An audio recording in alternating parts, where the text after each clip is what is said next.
Hello दोस्तों, स्वागत है आप सभी का मेरे यूट्यूब चैनल पे।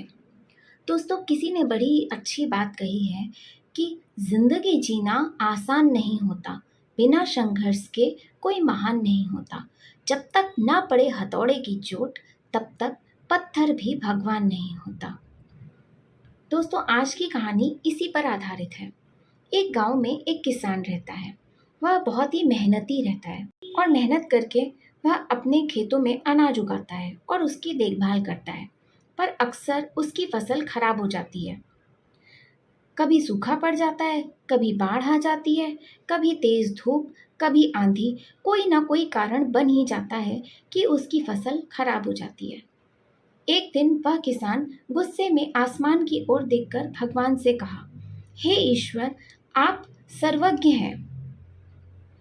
सब जानते हैं कि आपकी इच्छा के बिना एक भी पत्ता नहीं हिलता। पर मुझे लगता है कि आप एक छोटी सी बात भी नहीं जानते। आपको ये भी नहीं पता कि खेती बाड़ी कैसे करते हैं। अगर आप जानते होते तो हर समय जो बाढ़, आंधी, तूफान आते हैं वे कभी नहीं आते। आप नहीं जानते कि कितना नुकसान उठाना पड़ता है हम किसानों को।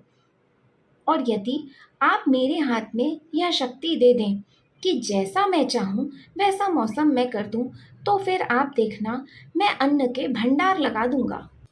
भगवान किसान के तीखे वाक्य सुनकर मुस्कुराए और किसान से बोले, मैं आज से तुम्हें यह शक्ति देता हूँ कि तुम अपने खेतों पर तुम्हारी जैसी इच्छा हो तुम वैसा ही मौसम कर दोगे। मैं बिल्कुल भी हस्तक्षेप नहीं करूँगा। तुम्हारी इच्छा से ही सब कुछ होगा। किसान बहुत खुश हो गया। किसान ने गेहूं की फसल अपने खेतों में बोई। जब उसे लगा कि खेतों को धूप चाहिए, तो उसके खेतों को धूप मिली। जब उसे लगा पानी बरसना चाहिए, तभी पानी बरसा। आंधी, तूफान, बाढ़ कुछ भी उसने अपने खेतों पर आने नहीं दिया।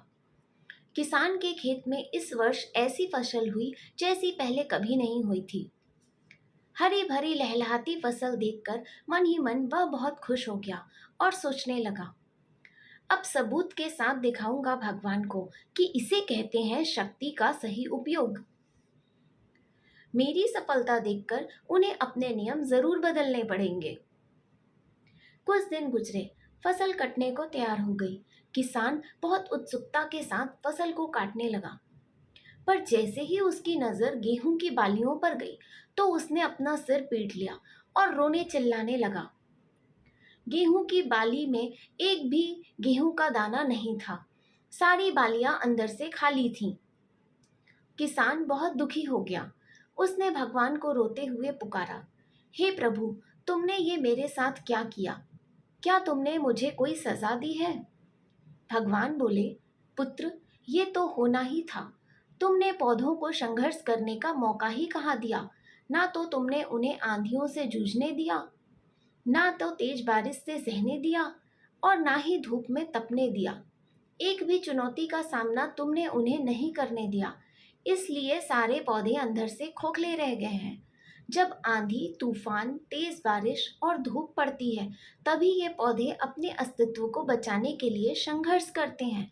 और इसी संघर्ष से एक बल पैदा होता है, जिसमें शक्ति होती है, ऊर्जा होती है, और यही ऊर्जा पूर्ति गेहूं के दानों के रूप में निकलती है, जो नहीं फूटी, क्योंकि तुमने उन्हें कठिन परिस्थितियों से गुजरने ही नहीं दिया, जहां उनके अस्तित्व का जन्म होता है।